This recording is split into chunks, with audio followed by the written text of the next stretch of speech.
ನೋಡಿ ಇಲ್ಲಿ ಪ್ರೋಸೆಸ್ ನಿಮ್ದು ಎ ಇದೆ, ಬಿ ಇದೆ, ಸಿ ಇದೆ. ಫೈನಲಿ ಫಿನಿಶ್ಡ್ ಗೂಡ್ಸ್ ಅಥವಾ ಫಿನಿಶ್ಡ್ ಸ್ಟಾಕ್ ಅಕೌಂಟ್ ಅಂತ ಹೇಳಿ ನಾವು ಕರಿತೀವಿ. ಆ ಫಿನಿಶ್ಡ್ ಸ್ಟಾಕ್ ಅಕೌಂಟ್ ಗೆ ಫೈನಲ್ ಆಗಿ ನಾವೇನ್ ಮಾಡ್ತೀವಿ, ಅದನ್ನ ಸಿಕ್ತ್ ಅನ್ನ ಮಾಡ್ತೀವಿ. ಹಾಗಾದ್ರೆ ನಮ್ದು ಎಷ್ಟು ಯೂನಿಟ್ಸ್ ಇತ್ತು ನೋಡಿ, ಪ್ರೋಸೆಸ್ ಎ, ಪ್ರೋಸೆಸ್ ಬಿ ಮತ್ತು ಪ್ರೋಸೆಸ್ ಸಿ ಇದೆ. ನಾವೇನ್ ಮಾಡ್ತೀವಿ ಇಲ್ಲಿ ನೋಡಿ, A product passes through 3 distinct process for a completion. 3 process are there. Process A ಇದೆ, process B ಮತ್ತು process C ಇದೆ ಅಲ್ವಾ. During the week ended 31st March 2020, 200 units are reduced. The following information is obtained ಅಂತ. ಹಾಗಾದ್ರೆ input units ಎಷ್ಟು? Input units ಎಷ್ಟು? 200 units. ನೋಡಿ process A ನಲ್ಲಿ so input units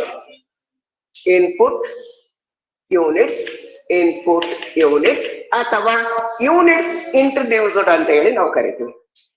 units introduced ಅಂತಲೂ ಕರಿತೀವಿ. Input units are process A ಗೆ so in case ಎಷ್ಟಿದೆ units? So in case 2000 units ಇದೆ. 2000 ಯೂನಿಟ್ಸ್ ಇದೆ. ಹಾಗಾದ್ರೆ 2000 ಯೂನಿಟ್ಸ್ ಇದ್ರೆ ಸೊ ಇನ್ ಕೇಸ್ ರೇಟ್ ಏನಾದ್ರೂ ಕೊಟ್ಟಿದ್ದಾನೆ ನೋಡ್ರಿ, ರೇಟ್ ಅಮೌಂಟ್ ಏನಾದ್ರೂ ಕೊಟ್ಟಿದ್ದಾನೆ. ಮೆಟೀರಿಯಲ್ ಎಷ್ಟಿದೆ? 10,000 rupees ಇದೆ. ಹಾಗಾದ್ರೆ ಸೊ ಇನ್ಪುಟ್ ಯೂನಿಟ್ಸ್ ಮೆಟೀರಿಯಲ್ಸ್ ಎಷ್ಟಿದೆ? ಇನ್ಪುಟ್ ಯೂನಿಟ್ಸ್ ಮೆಟೀರಿಯಲ್ಸ್ 10,000 ಯೂನಿಟ್ಸ್ ಇದೆ. 10,000 rupees ಇದೆ. ಯೂನಿಟ್ಸ್ ಎಷ್ಟಾಗಿತ್ತು? ಯೂನಿಟ್ಸ್ 2000 ಯೂನಿಟ್ಸ್ ಅಲ್ವಾ. 2000 ಯೂನಿಟ್ಸ್, ಅಮೌಂಟ್ 10,000 ಇದೆ. 10,000 ಡಿವೈಡೆಡ್ ಬೈ 2000 ಯೂನಿಟ್ಸ್, ಅಲ್ಲಿ cost per unit is 5 rupees. 5 rupees. Next ನೋಡಿ, ಲೇಬರ್ ಇದೆ. ಲೇಬರ್ ಅಮೌಂಟ್ ಆಫ್ rupees 6,000 ಇದೆ. 6,000 divided by 2000 units, cost per unit ನೋಡ್ರಿ 3 rupees. Next ನೋಡಿ, direct expenses amount of rupees 2000 rupees ಇದೆ. ಅಲ್ಲಿ cost per unit is 1 rupee. So another one is indirect expenses.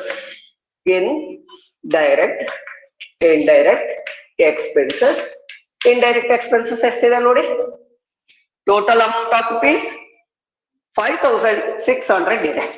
ಹಾಗಾದ್ರೆ 5,600 rupees amount ಇದೆ ನೋಡಿ. 5,600 amount ಇದೆ. Proportionate on direct wages ಅಂತಾನೆ. Proportionate on direct wages ಅಂತ ಬಂದ್ರೆ ಸೊ ಇನ್ ಕೇಸ್ ನಮ್ದು ಏನಿದೆ, ಲೇಬರ್ ಅಲ್ವಾ. ಲೇಬರ್ ಇರೋದ್ರಿಂದ ಸೊ ಡೈರೆಕ್ಟ್ ವೇಜಸ್ ಅಂದ್ರೂ ಅದೇ, ಲೇಬರ್ ಅಂದ್ರೂ ಅದೇ, ಡೈರೆಕ್ಟ್ ಲೇಬರ್ ಅಂದ್ರೂ ಅದೇ. ಹಾಗಾದ್ರೆ ಡೈರೆಕ್ಟ್ ಲೇಬರ್ ಅಂತ ಬಂದಾಗ ಅಮೌಂಟ್ ಏನ್ ಕೊಟ್ಟಿದ್ದಾನೆ? 6,000, 2,000 ಕೊಡೋದಾನೆ. 6,000, 2,000. ಅದೆಲ್ಲ ನಾವು ಸಿಂಪ್ಲಿಫಿಕೇಶನ್ ಮಾಡ್ತಾ ಹೋದ್ರೆ 6:2 ಆಗುತ್ತೆ. ಇನ್ನೂ ಸಿಂಪ್ಲಿಫೈ ಮಾಡಿದ್ರೆ 3:1 ಆಗುತ್ತೆ. ಅಲ್ಲಿಗೆ 3:1 ಆದ್ರೆ ಸೊ ಇನ್ ಕೇಸ್ ಬೆಲ್ಗೆ 7 ಆಗುತ್ತೆ. 7 into 3 ಎಷ್ಟಾಗುತ್ತೆ ನೋಡಿ. ಅಲ್ಲಿಗೆ 7 1 7 8 56. ಸೊ 1 ಅಂತ ಬಂದಾಗ 3 ಅಂತ ಬಂದಾಗ ಸೊ 8 3 24. 2,400 rupees ಆಗುತ್ತೆ. ಹಾಗಾದ್ರೆ so in case 2,400 rupees amount ಆಯ್ತು. 2,400 ಡಿವೈಡೆಡ್ ಬೈ 2,000 ಯೂನಿಟ್ಸ್ ಆದ್ರೆ ಕಾಸ್ಟ್ ಪರ್ ಯೂನಿಟ್ ಎಷ್ಟಾಗುತ್ತೆ ನೋಡ್ರಿ, 1 rupee 20 paise ಆಗುತ್ತೆ. 1 rupee 20 paise ಆಗುತ್ತೆ. ಹಾಗಾಗಿ ಇಲ್ಲಿ ಏನಿದೆಯಲ್ಲ ಇನ್ಪುಟ್ ಆಗಿರ್ತಕ್ಕಂಥದ್ದು ನೋಡ್ರಿ, 2,000 units are reduced. 2,000 units are reduced. There is no normal losses is given in the problem. alva, entire input will be transferred to the next process. Input ಎಷ್ಟಾಗಿದೆಯೋ ಅದು entire input units output ಆಗಿದೆ. ಹಾಗಾಗಿ so by ಅಥವಾ output ಅಥವಾ output transfer to the next process. Next process, ಇಲ್ಲಿ next process ಯಾವ್ದಿದೆ? Process B ಗೆ. Next process means B ಗೆ transfer ಆಗ್ತಕ್ಕಂಥದ್ದು. ಹಾಗಾದ್ರೆ B ಟ್ರಾನ್ಸ್ಫರ್ ಆಗ್ತಕ್ಕಂಥದ್ದು ಅದೇ 2000 ಯೂನಿಟ್ಸ್ 2000 ಯೂನಿಟ್ಸ್. ಅಲ್ಲಿಗೆ ಕಾಸ್ಟ್ ಪರ್ ಯೂನಿಟ್ ಫಸ್ಟ್ ನೀವು ಇದನ್ನ ಟೋಟಲ್ ಮಾಡ್ಕೊಳ್ರಿ ಎಷ್ಟಾಯ್ತು ಅಂತ. ಅಮೌಂಟ್ ಎಷ್ಟಾಯ್ತು ನೋಡ್ರಿ, 20,400 ಆಗುತ್ತೆ. 20,400 rupees, 10 rupee 20 paise ಆಗುತ್ತೆ. ಯೂನಿಟ್ಸ್ ಎಂಟೈರ್ ಯೂನಿಟ್ ಏನಾಗಿದೆ ಟ್ರಾನ್ಸ್ಪೋರ್ಟ್ ಅದ ನೆಕ್ಸ್ಟ್ ಪ್ರೋಸೆಸ್ ಹೋಗೋದ್ರಿಂದ ಸೊ ಇನ್ ಕೇಸ್ ಪೇ ಇಲ್ಲಿ so 2000 units cost per is 10 rupee 20 paise, amount of rupees 20,400 rupees ಆಯ್ತು. ಅಲ್ಲಿಗೆ ನೀವು ಕ್ಲೋಸ್ ಮಾಡಿದ್ರೆ ಸೊ ಅದೇ 200 ಯೂನಿಟ್ಸ್ 10 ರೂಪಾಯಿ 20 ಪೈಸೆಗೆ ಅಮೌಂಟ್ 20,400 rupees ಆಯ್ತು. ಈಗ ನೆಕ್ಸ್ಟ್ ಪ್ರೋಸೆಸ್ ಬನ್ನಿ ನೋಡ್ರಿ. ಪ್ರೋಸೆಸ್ 1 ಇನ್ಪುಟ್ ಯೂನಿಟ್ಸ್ ಎಷ್ಟಿದೆಯಾ ಅಷ್ಟೇ ಔಟ್ಪುಟ್ ಯೂನಿಟ್ಸ್ ಆಯ್ತು. ನೋಡಿ output transport to the next process B ಇದೆ. ನಾವು ಪ್ರೋಸೆಸ್ ಬಿ ಬರ್ತೀವಿ ಟು ಅಥವಾ ಪ್ರೋಸೆಸ್ ಎ ಅಕೌಂಟ್ ಅಂತ ಹರಿತೀವಿ. ಪ್ರೋಸೆಸ್ ಎ ಅಕೌಂಟ್ ನಿಂದ ಆದ್ರೆ ಪ್ರೋಸೆಸ್ ಎ ಅಕೌಂಟ್ ನಿಂದ ನಮ್ಗೆ ಎಷ್ಟು ಟ್ರಾನ್ಸ್ಫರ್ ಆಯ್ತು ನೋಡಿ. ಸೇಮ್ ಇನ್ ಕೇಸ್ ಪೇ ಅಲ್ಲಿ ಟ್ರಾನ್ಸ್ಫರ್ ಆಗಿರ್ತಕ್ಕಂಥ ಯೂನಿಟ್ ಏನಿದೆಯಲ್ಲ ಅದು 200 ಯೂನಿಟ್ಸ್. ಅದೇ 200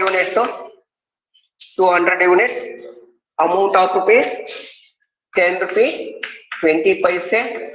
So in case cost per unit total cost or total amount is 20,400 ಆಯ್ತು. 20,400. ಈಗ ನೆಕ್ಸ್ಟ್ ಬರ್ರಿ. So in case pay process A ಆಯ್ತು. ಮೆಟೀರಿಯಲ್ಸ್ ಅಮೌಂಟ್ ಆಫ್ rupees ನೋಡ್ರಿ 4,000 ಇದೆ. 4,000 divided by 2,000 units.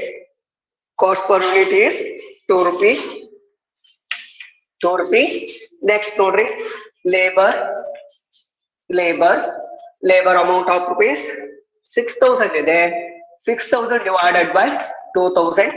Cost per unit is 3 rupee. Next ನೋಡ್ರಿ direct expenses amount is given 800 rupees. 800 divided by 2,000 units. So cost per unit is 40 paise. Indirect expenses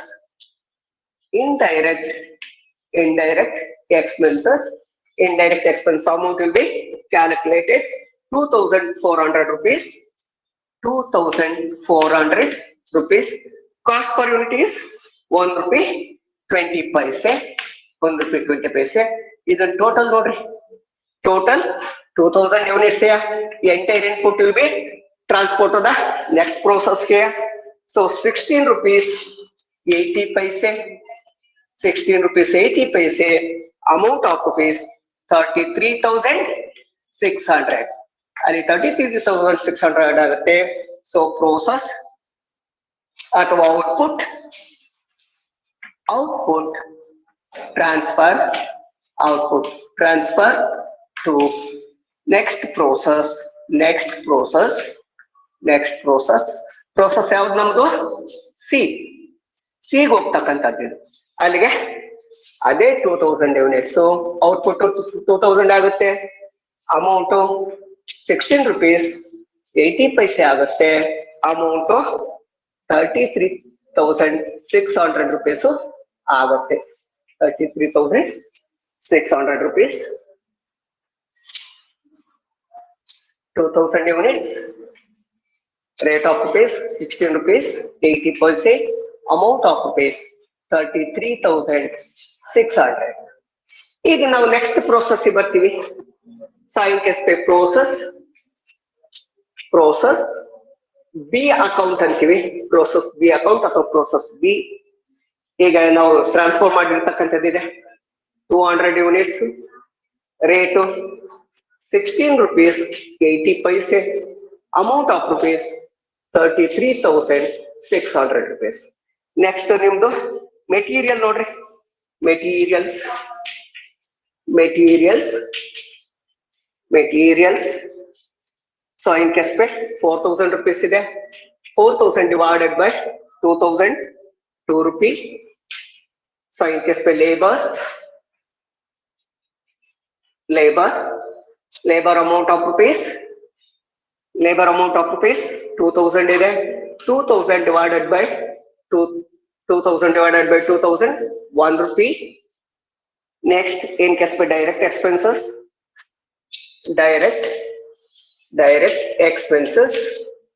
amount of rupees 1,600 divided by 2,000 rupees ಅಲ್ಲಿಗೆ 80 ಪೈಸೆ ಆಗುತ್ತೆ. So in case indirect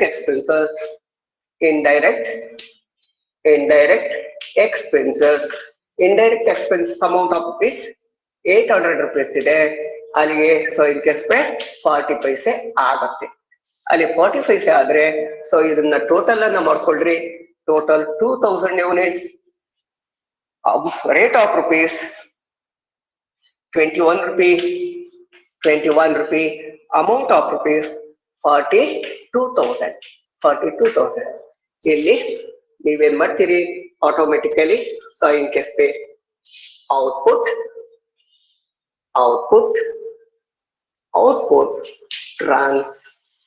transfer to finished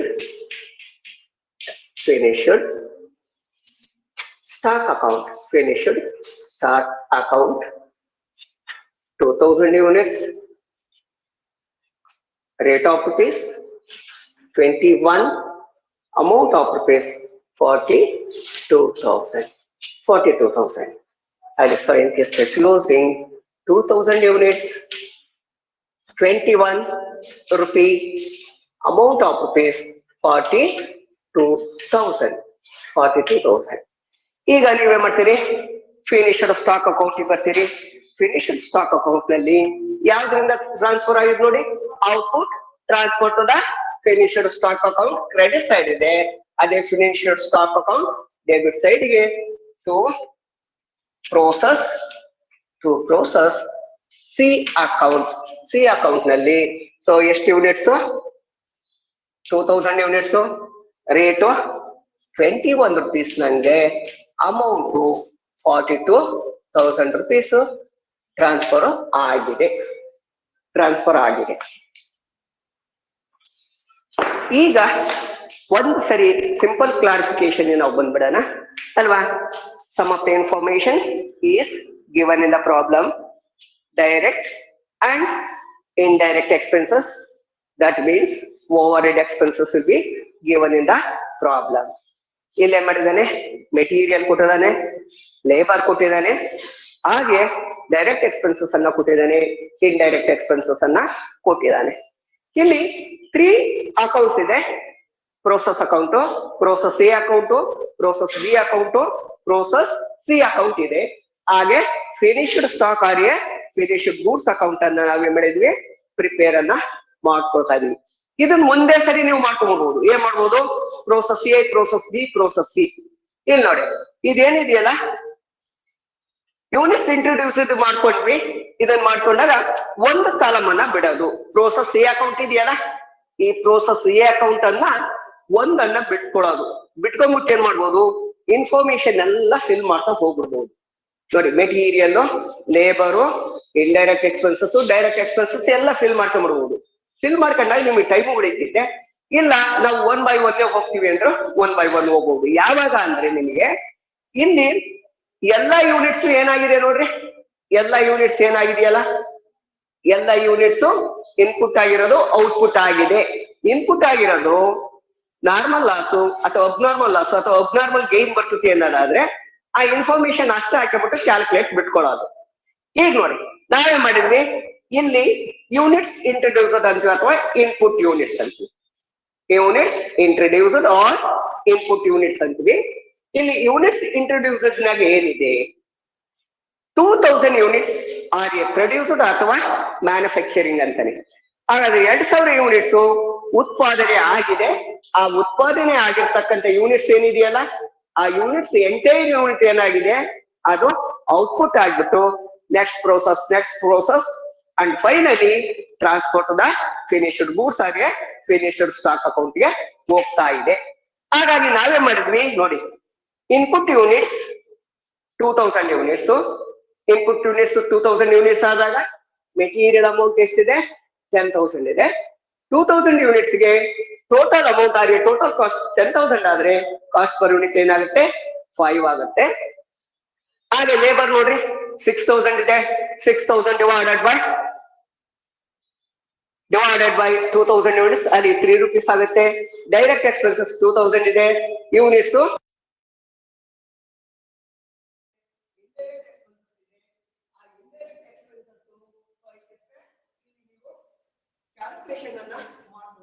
calculation ಏನ್ ಮಾಡಿಕೊಂಡಿದ್ರಿ ನೀವಂದ್ರೆ on the basis of proportionate of direct wages ಅಂತಾನೆ. Direct wages means in case direct labour ಅಂತ. ಇಲ್ಲಿ direct labour ಕೊಟ್ಟಿದ್ದಾನೆ, direct wages ಕೊಟ್ಟಿಲ್ಲ.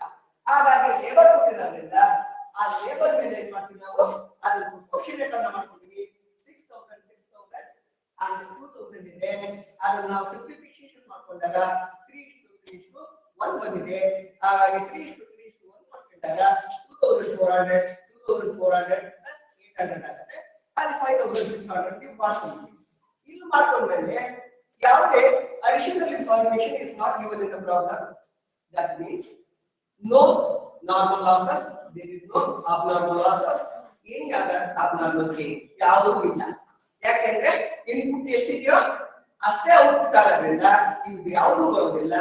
ಹಾಗಾಗಿ ಸೊ 2000 ಯೂನಿಟ್ಸ್ ಅಲ್ಲಿ ನಾವು ಕಾಸ್ಟ್ ಪರ್ ಯೂನಿಟ್ ಮಾಡ್ಕೊಂಡ್ವಿ 20 ಪೈಸೆ ಆಯಿತು. ಅಮೌಂಟ್ 20,400 ಆಯಿತು. ಇದನ್ನ ನಾವು ಔಟ್ಪುಟ್ ಟ್ರಾನ್ಸ್ಪೋರ್ಟ್ ನೆಕ್ಸ್ಟ್ ಪ್ರೋಸೆಸ್ ಆಗಿ ನಮ್ಮ ನೆಕ್ಸ್ಟ್ ಪ್ರೋಸೆಸ್ ಯಾವುದು ಅಂದ್ರೆ ಪ್ರೋಸೆಸ್ ಬಿ ಆಗಿದೆ. ಇಲ್ಲಿ process A account credit side ಇರ್ತಕ್ಕಂಥದ್ದು, process B account debit side ಆಗುತ್ತೆ. ಅದನ್ನ ಪ್ರೋಸೆಸ್ ಎ ಅಕೌಂಟ್ ಅಂತ ತೋರಿಸ್ತೀವಿ. ಪ್ರೋಸೆಸ್ ಎ ನಲ್ಲಿ ಪ್ರೋಸೆಸ್ ಬಿ ಅಕೌಂಟ್ ಅಂತ ತೋರಿಸಿದ್ವಿ. ಔಟ್ಪುಟ್ ಅಂದ್ರೆ ಒಂದು ಪ್ರೋಸೆಸ್ ನಲ್ಲಿ ಔಟ್ಪುಟ್ ಆಗಿದ್ದು ನೆಕ್ಸ್ಟ್ ಪ್ರೋಸೆಸ್ ನಲ್ಲಿ ಏನಾಗುತ್ತೆ ಇನ್ಪುಟ್ ಆಗಿರುತ್ತೆ. ನೋಡಿ ಅಲ್ಲಿ ಪ್ರೋಸೆಸ್ ಎ ನಲ್ಲಿ ಔಟ್ಪುಟ್ ಆಯ್ತು, ಅದು ಪ್ರೋಸೆಸ್ ಬಿ ನಲ್ಲಿ ಇನ್ಪುಟ್ ಆಯ್ತು. ಆ ಇನ್ಪುಟ್ ಆಗಿರ್ತಕ್ಕಂಥದ್ದನ್ನ ಪ್ರೋಸೆಸ್ ಎ ಅಕೌಂಟ್ ಇಂದ ಬಂದಿದೆ.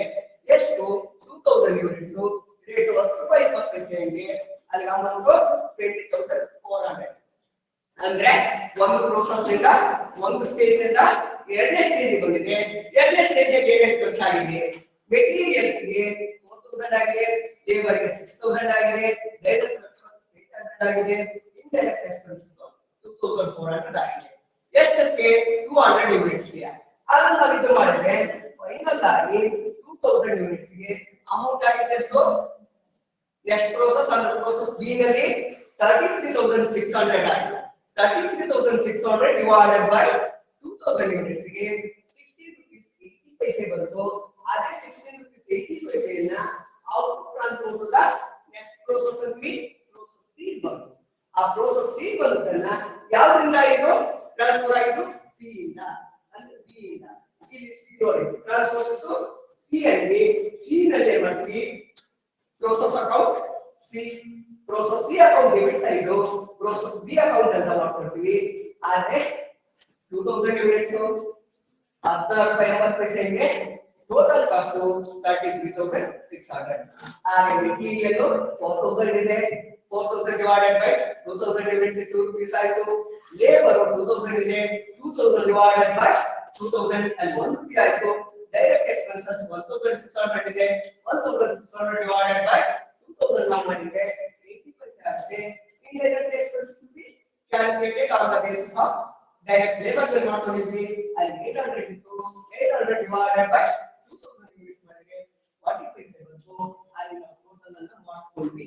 ಟೋಟಲ್ ಅನ್ನು ಮಾಡ್ಕೊಂಡಿರ್ತಕ್ಕಂಥದ್ದನ್ನ ಇದು ಫೈನಲ್ ಪ್ರೋಸೆಸ್ ಅಥವಾ ಲಾಸ್ಟ್ ಪ್ರೋಸೆಸ್ ಆಗಿರೋದ್ರಿಂದ ನೋಡಿ ಫೈನಲ್ ಆಗಿ ಲಾಸ್ಟ್ ಪ್ರೋಸೆಸ್ ಆಗಿರೋದ್ರಿಂದ ನಾವೇನ್ ಮಾಡ್ತೀವಿ ಅಂದ್ರೆ output transfer to finished stock ಅಥವಾ ಫಿನಿಶ್ಡ್ ಗೂಡ್ಸ್ ಅಕೌಂಟ್ ಅಂತ ಹೇಳಿ ಫಿನಿಶ್ಡ್ ಸ್ಟಾಕ್ ಅಥವಾ ಫಿನಿಶ್ಡ್ ಗೂಡ್ಸ್ ಅಕೌಂಟ್ ಗೆ ಸೊ ಎಷ್ಟಾಗಿದೆ ನಮ್ದು 200 ಯೂನಿಟ್ಸ್. ಯಾಕಂದ್ರೆ ಯಾವುದೇ ನಾರ್ಮಲ್ ಲಾಸ್ ಆಗಿಲ್ಲ, ಅಬ್ನಾರ್ಮಲ್ ಲಾಸ್ ಆಗಿಲ್ಲ, ಅಬ್ನಾರ್ಮಲ್ ಗೇನ್ ಆಗಿಲ್ಲ. ಮ್ಯಾನುಫ್ಯಾಕ್ಚರಿಂಗ್ ಎಷ್ಟಾಗಿದೆಯೋ ಆ ಮ್ಯಾನುಫ್ಯಾಕ್ಚರಿಂಗ್ ಆಗಿರ್ತಕ್ಕಂಥ ಎಂಟೈರ್ ಯೂನಿಟ್ ನೆಕ್ಸ್ಟ್ ಪ್ರೋಸೆಸ್ ಮತ್ತು ನೆಕ್ಸ್ಟ್ ಪ್ರೋಸೆಸ್ ಹಾಗೆ ಬಂದಿದೆ. ಯಾವುದೇ ವೇಸ್ಟೇಜ್ ಆಗಿಲ್ಲ, ಏನು ಆಗದೆ ಇರೋದ್ರಿಂದ so entire input entire output ಆಗಿರೋದ್ರಿಂದ ದೇರ್ ಇಸ್ ನೋ ಲಾಸಸ್. ಹಾಗಾಗಿ 2000 ಯೂನಿಟ್ಸ್ 21 rupees ಅಲ್ಲಿ 42,000 ಆಗುತ್ತೆ. ಹಾಗಾಗಿ ಸೊ ಇರುತ್ತೆ ನಾವು ಪ್ರೋಸೆಸ್ ಸಿ ಅಕೌಂಟ್ ಅಲ್ಲಿ ಕ್ರೆಡಿಟ್ ಸೈಡ್ ನಾವೇ ಮಾಡಿದ್ವಿ, output transfer to the finished stock account ಅಲ್ಲಿ ಹೇಳಿದ್ವಿ. ಹಾಗೆ ಫಿನಿಶ್ಡ್ ಸ್ಟಾಕ್ ಹಾಗೆ ಫಿನಿಶ್ಡ್ ಗೂಡ್ಸ್ ಅಕೌಂಟ್ ಅನ್ನು ಓಪನ್ ಮಾಡ್ತೀವಿ. ಈ ಫಿನಿಶ್ಡ್ ಗೂಡ್ಸ್ ಅಕೌಂಟ್ ಅಲ್ಲಿ ಪರ್ಟಿಕ್ಯುಲರ್ಸ್ ಇದೆ, ಯೂನಿಟ್ಸ್ ಇದೆ, ರೇಟ್ ಇದೆ, ಅಮೌಂಟ್ ಇದೆ. ಹಾಗಾಗಿ same in case of credit side particulars, units, rate, total ಇದೆ. ಹಾಗಾಗಿ ಇಲ್ಲಿ ಟು ಪ್ರೋಸೆಸ್ ಸಿ ಅಕೌಂಟ್ ಎಲ್ಲಿಂದ ಟ್ರಾನ್ಸ್ಫರ್ ಆಗಿ ಬಂದಿರೋದು ಪ್ರೋಸೆಸ್ ಸಿ ಅಕೌಂಟ್ ಇಂದ ಎಷ್ಟು ಬಂದಿದೆ 200 ಯೂನಿಟ್ಸ್, ರೇಟ್ ಏನಿತ್ತು 21 rupees, ಅಮೌಂಟ್ ಎಷ್ಟಿದೆ 42,000. ಅಂದ್ರೆ ಯಾವುದೇ ಬೈ ಪ್ರಾಡಕ್ಟ್ ಆಗಿಲ್ಲ, ಯಾವುದೇ ಸೇಲ್ ಆಗಿಲ್ಲ, ಯಾವುದೇ ಸ್ಕ್ರಾಪ್ ಆಗಿಲ್ಲ, ಯಾವುದೇ ವೇಸ್ಟ್ ಆಗಿಲ್ಲ. ಏನು ಇನ್ಪುಟ್ ಯೂನಿಟ್ ಆಗಿತ್ತು 2000 ಯೂನಿಟ್, ಎಂಟೈರ್ 2000 ಯೂನಿಟ್ಸ್ ಏನಾಗಿತ್ತು ಪ್ರೋಸೆಸ್ ಸಿ ವರ್ಗು ಏನಾಗಿದೆ ಅದು ಇನ್ಪುಟ್ ತಗೊಂಡು ಔಟ್ಪುಟ್ ಆಗಿದೆ. ಆ ಔಟ್ಪುಟ್ ಆಗಿರ್ತಕ್ಕಂಥ ಯೂನಿಟ್ಸ್ ಅನ್ನ so entire output unit transport finished stock account debit side ಅಲ್ಲಿ ಪ್ರೋಸೆಸ್ ಸಿ ಅಕೌಂಟ್ ಅಂತ ಹೇಳಿ ನಾವು ಮಾಡ್ತೀವಿ. ಸೊ ಅದ amount so units 2000 units, rate so interest 22 rupees ಗೆ ಅಮೌಂಟ್ 42,000 rupees. ಸೊ ಇಲ್ಲಿ ಯಾವುದೇ ಲಾಸಸ್ ಬರದೇ ಇರೋದ್ರಿಂದ ಏನಾದ್ರೂ ನಾರ್ಮಲ್ ಲಾಸಸ್ 10% ಅಂತ ಏನಾದ್ರೂ ಗೊತ್ತಿದೆ ಅವಾಗ ಏನಾಗುತ್ತೆ ಆಟೋಮೆಟಿಕಲಿ 10% ಅಂತ ಬಂದ್ರೆ ಅಲ್ಲಿಗೆ 200 ಯೂನಿಟ್ಸ್ ಹಾಕ್ಬೇಕು. ನೋಡಿ normal losses 10% on input units ಅಂತ ಏನಾದ್ರು ಹೇಳಿದ್ರೆ ಇಲ್ಲಿ 10%, ಪ್ರೋಸೆಸ್ ಬಿ ನಲ್ಲಿ 5%, ಪ್ರೋಸೆಸ್ ಸಿ ನಲ್ಲಿ 2% ಅಂತ ಕೊಟ್ಟಿದ್ರೆ ಎಂಟೈರ್ ಯೂನಿಟ್ಸ್ ಏನಾಗುತ್ತೋ ಅವಾಗ ನಾವು ನಾರ್ಮಲ್ ಲಾಸಸ್ ಅನ್ನ ಮಾಡ್ಕೊಂಡು ಹೋಗ್ತಿದ್ವಿ. ಇನ್ನು ರಿಮೈನಿಂಗ್ ಏನಿದೆ ಔಟ್ಪುಟ್ ಅನ್ನ ಕೊಡೇ ಇದ್ರೆ ನಾವು ನಾರ್ಮಲ್ ಲಾಸಸ್ ಅನ್ನ ಡಿಡಕ್ಟ್ ಮಾಡ್ತಿದ್ವಿ. ಇನ್ನು ರಿಮೈನಿಂಗ್ ಔಟ್ಪುಟ್ ಅನ್ನ transfer to the next process ಮಾಡ್ತಿದ್ವಿ. ಆದ್ರೆ ಅಚಲ್ ಔಟ್ಪುಟ್ ಕೊಡೋದನ್ನ ನಾವೇನ್ ಮಾಡ್ತಿದ್ವಿ ಅವಾಗ ನೋಡಿ ಇಲ್ಲಿ 10% ನಾರ್ಮಲ್ ಲಾಸಸ್ ಕೊಟ್ಟ, ಔಟ್ಪುಟ್ ಯೂನಿಟ್ ಅನ್ನ ಕೊಟ್ಟ, ಅವಾಗ ಒಂದು ಕಂಪ್ಯಾರಿಸನ್ ಅನ್ನ ನಾವು ಮಾಡ್ತಿದ್ವಿ. ಏನು input units minus normal losses ಅನ್ನ ತೆಗಿತಿದ್ವಿ. ಅವಾಗ ನಾರ್ಮಲ್ ಔಟ್ಪುಟ್ ಕೊಟ್ಟು ನಾರ್ಮಲ್ ಔಟ್ಪುಟ್ ಅನ್ನ compare to the actual unit compare ಮಾಡ್ತಿದ್ವಿ. Actual output is less than the normal output ಆಗಿದ್ರೆ ಅಬ್ನಾರ್ಮಲ್ ಲಾಸಸ್ ಆಗ್ತಿತ್ತು. ಇಲ್ಲಿ actual output is more than the normal output ಆಗಿದ್ರೆ ಅಬ್ನಾರ್ಮಲ್ ಗೇನ್ ಆಗುತ್ತೆ. ಇಲ್ಲಿ ನಾರ್ಮಲ್ ಲಾಸಸ್ ಯಾವ್ಯಾವ ಕೊಟ್ಟಿದ್ರು ಅದನ್ನ ಕೊಡ್ತಾ ಬರ್ತಿದ್ವಿ. ಹಾಗೆ ಅಬ್ನಾರ್ಮಲ್ ಲಾಸಸ್ ಆಗಿ ಅಬ್ನಾರ್ಮಲ್ ಗೇನ್ ಅನ್ನ ಫೈಂಡ್ ಔಟ್ ಮಾಡ್ತಿದ್ವಿ. ರಿಮೈನಿಂಗ್ ಬ್ಯಾಲೆನ್ಸ್ ಯೂನಿಟ್ ಏನು ಉಳಿತಿತ್ತು ಅದನ್ನ ಸೊ ಫೈನಲ್ ಔಟ್ಪುಟ್ ಇಲ್ಲಿ transfer to the finished goods ಅಥವಾ ಫಿನಿಶ್ಡ್ ಸ್ಟಾಕ್ ಅಕೌಂಟ್ ಗೆ ಟ್ರಾನ್ಸ್ಫರ್ ಅನ್ನ ಮಾಡ್ತಾ ಇದ್ವಿ. ಸೊ ಇನ್ನೊಂದು problem ಬರ್ಕೊಡ್ರಿ.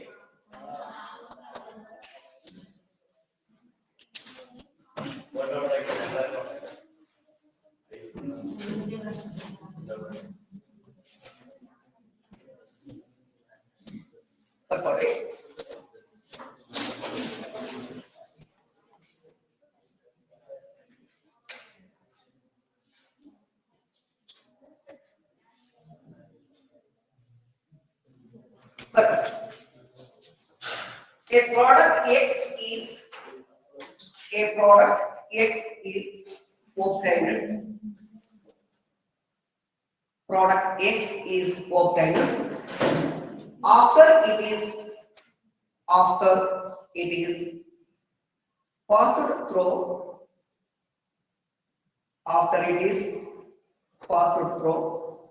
three distinct processes. The following cost information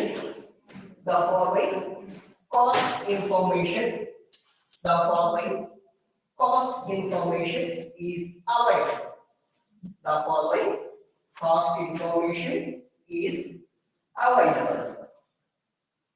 available. Past information is available for the operations. For the operations. For the operations. ಇಲ್ಲಿ 5 columns ಗಳನ್ನು ಮಾಡ್ಕೊಡ್ರಿ. 5 columns ನಿಮ್ಮ ರಿಕ್ವೈರ್ಮೆಂಟ್ಸ್ ಅನ್ನ ಪೇಪರ್ಸ್ ನಲ್ಲಿ ಆ ಪ್ರಿಂಟರ್ಸ್ ನಲ್ಲಿ 5 ಕಾಲಮ್ಸ್ ಮಾಡ್ಕೊಡ್ರಿ. ಆ 5 ಕಾಲಮ್ಸ್ ಅಂತ ಬಂದಾಗ ಫಸ್ಟ್ ಕಾಲಮ್ ಇನ್ಫಾರ್ಮೇಶನ್ ಇರಲಿ. ಇನ್ಫಾರ್ಮೇಶನ್ ಆಫ್ ಪರ್ಟಿಕ್ಯುಲರ್ಸ್ ಅಥವಾ ಓವರ್ ಇಟ್ ಅಂತ ನಾವು ಕರಿತೀವಿ. So particulars first column particulars ಇರಲಿ. ಸೆಕೆಂಡ್ ಕಾಲಮ್ ನಲ್ಲಿ ಟೋಟಲ್ ಇರಲಿ. ಕಾಲಮ್ ನಂಬರ್ 3 ನಲ್ಲಿ particulars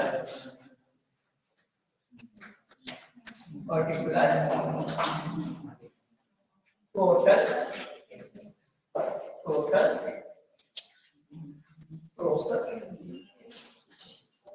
process first process second process third particulars total process first, process second, process third. Materials.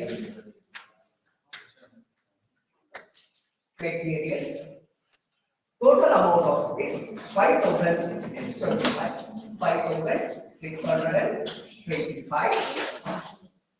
2,600. 2,000. 1,025. Direct wages.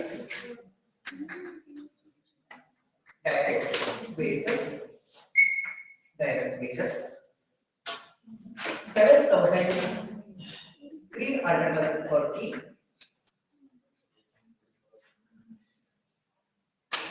2,250. 3,680. 1,400.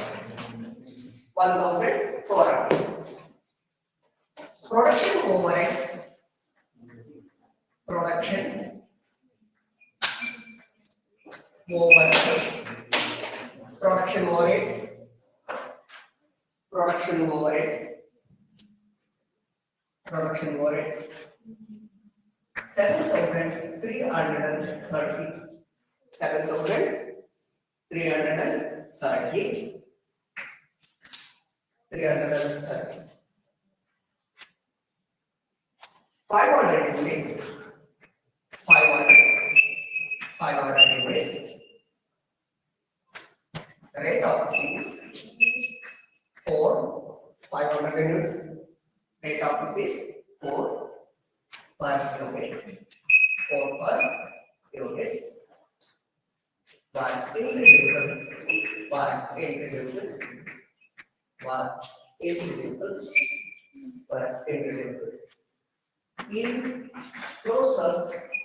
In process first.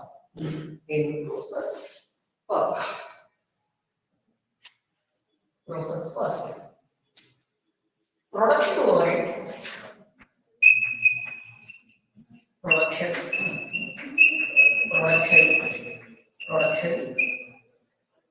overheads are observable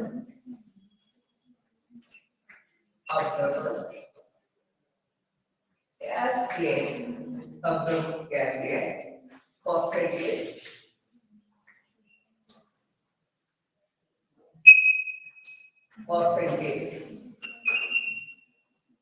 percentage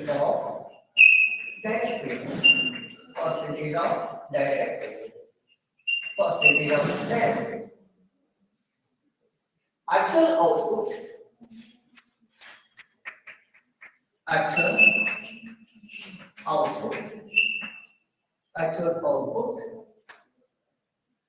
and normal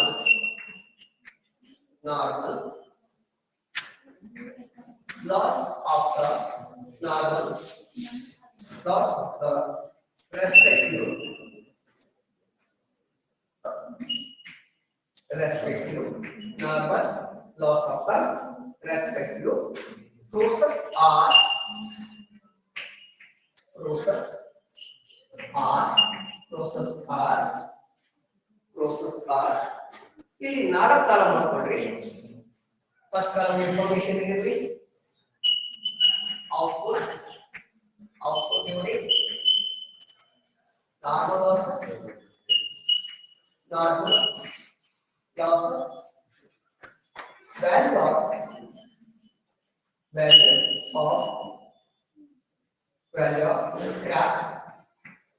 value of scrap, value of scrap per unit, value of scrap per unit profit ಅಲ್ಲಿ ಹಾಗಾದ್ರೆ process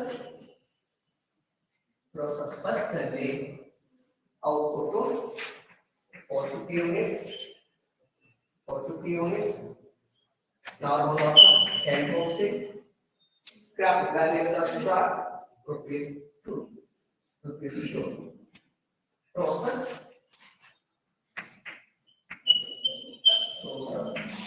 first, process second ನಲ್ಲಿ 340 units, 20%, 4 process per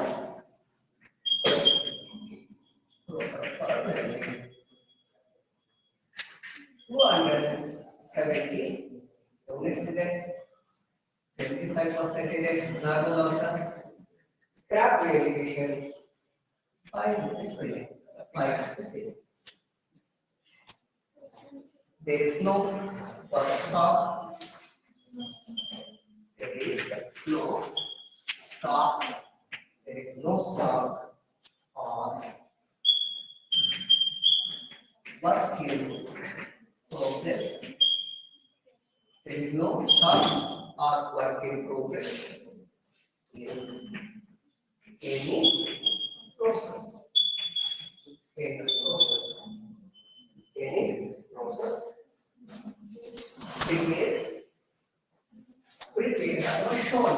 Prepare or shown. Number 1, the three process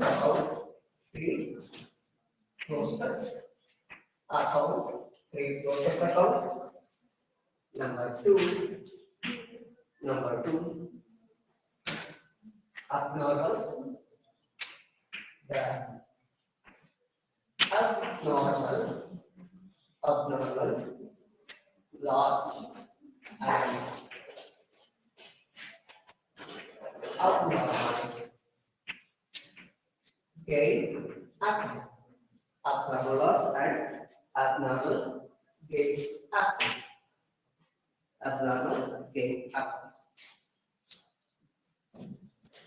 Abnormal gain.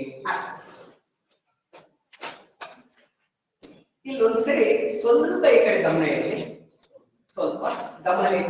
Board ಕಡೆ ಅಲ್ವಾ. ಇಲ್ಲಿ ನೋಡ್ರಿ, ಈ column ಅವಶ್ಯಕತೆ ನಮಗೆ ಇಲ್ಲ. ಇದು ಯಾಕೆ ನಮಗೆ ಅವಶ್ಯಕತೆ ಇಲ್ಲ ಅಂದ್ರೆ ಇದೊಂದಕ್ಕೆ ಬೇಕಾಗಿರೋದು, ಇದೊಂದಕ್ಕೆ ಟೋಟಲ್ ಕೊಡ್ಬೇಕಾಗಿತ್ತಲ್ಲ, ಎಕ್ಸ್ಟ್ರಾ ಕಾಲಮ್ ಇದೊಂದು ಮಾಡ್ಕೊಂಡೆ.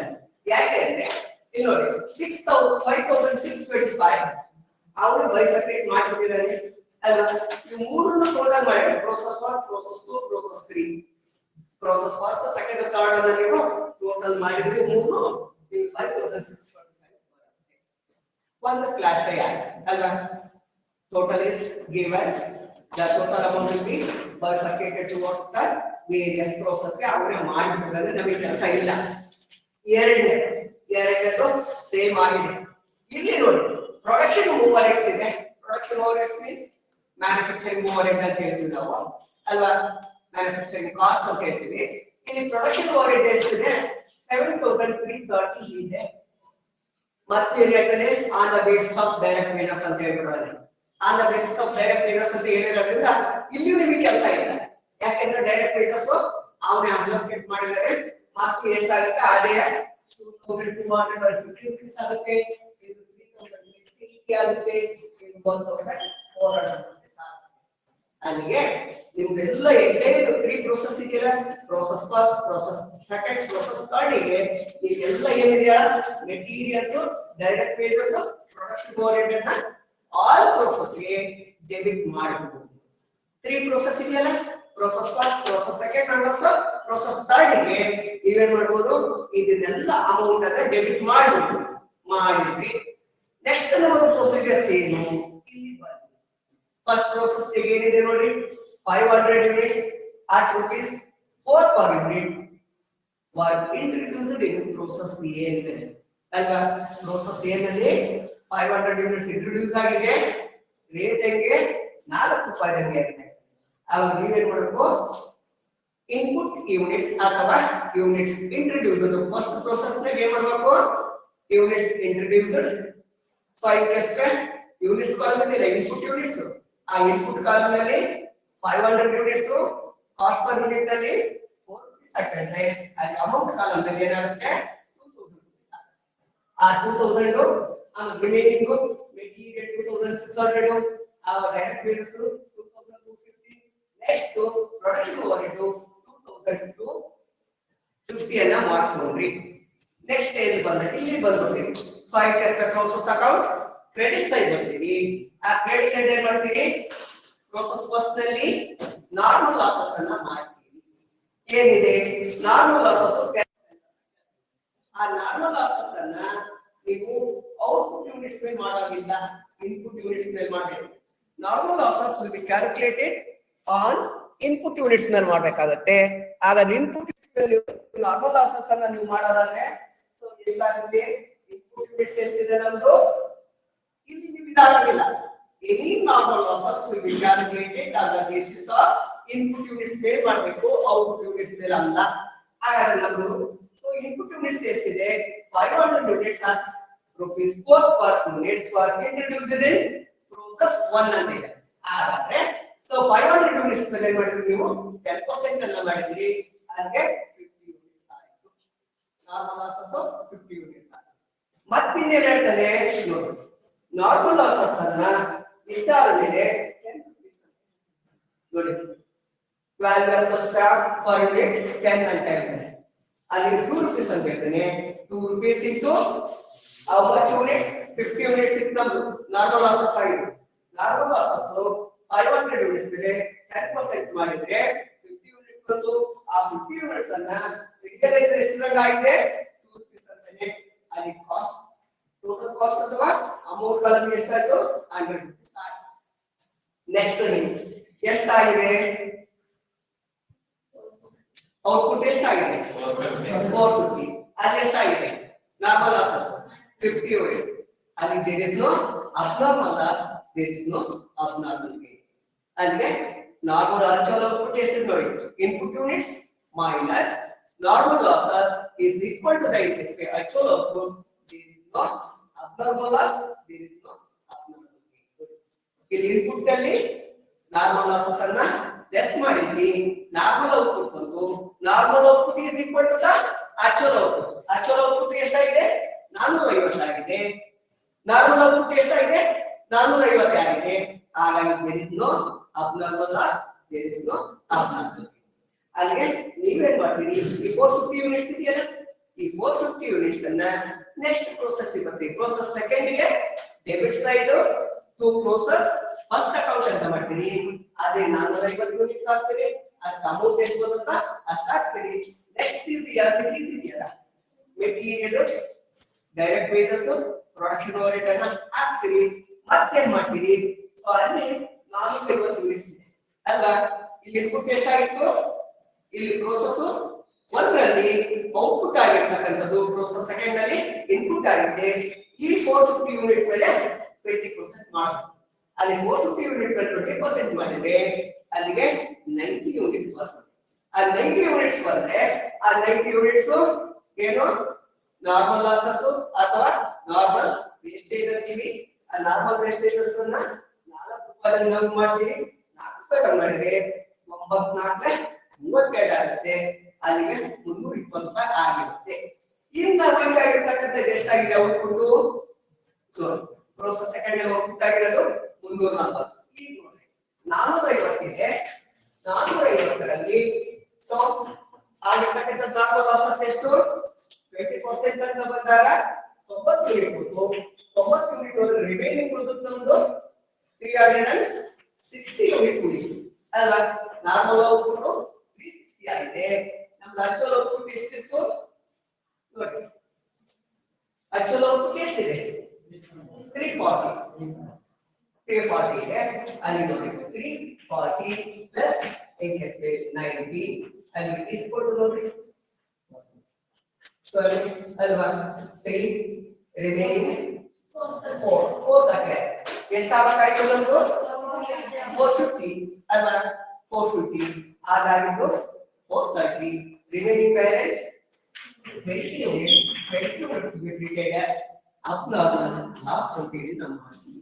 abnormal loss ಇದೇನಾಗುತ್ತೆ ಆಗಿದ್ರೆ ಅದು ಥರ್ಡ್ ಪ್ರೋಸೆಸ್ ನಲ್ಲಿ abnormal gain ಬರಬಹುದು.